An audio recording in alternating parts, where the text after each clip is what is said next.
Lívia dos Santos atou agradecimento ao Presidente da República, José Ramos Horta, que facilitou o trata de saúde em Jakarta, Indonésia. E a quinta-feira, semana família deficiente Lívia dos Santos, assumiu o chefe de Estado e Palácio Presidencial, para pedir-lhe o agradecimento. Também facilitou na Lívia dos Santos a idade sem ida, neve sofre moras cancro e a parte em caro quase tinan rua nolona. Enquanto o Presidente da República José Ramos Horta haruka Lívia o tratamento de saúde e a MRCC Siloam Hospital Semang Jakarta, Indonésia, e a fulan agosto tinan rihon rua nolore sem rua.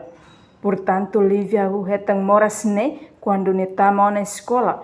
Não começa a sentir moras e a parte aí, mas bem ela preocupa. Não continua a escola e que os mães têm que ir para a escola, tang em moras macas.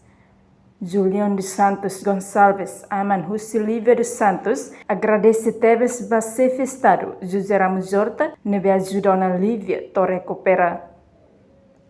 Entretanto, Lívia dos Santos deu, mas que a condição deficiente, mas a caracteres a continua em estudo, também a mehida a característica médico. Dia, sudah awal ke sekolah na pating, Dia kona. Lívia dos Santos sofre moras cancro e a parte em caro, quase tinan rua nolono. Nune parte médico Sira e a Indonésia recomenda para halo amputação que se tihan em caro neve sofre ne.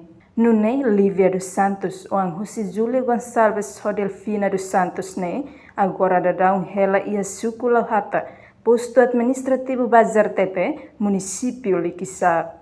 Reportagem Selfie na televisão Timor Post.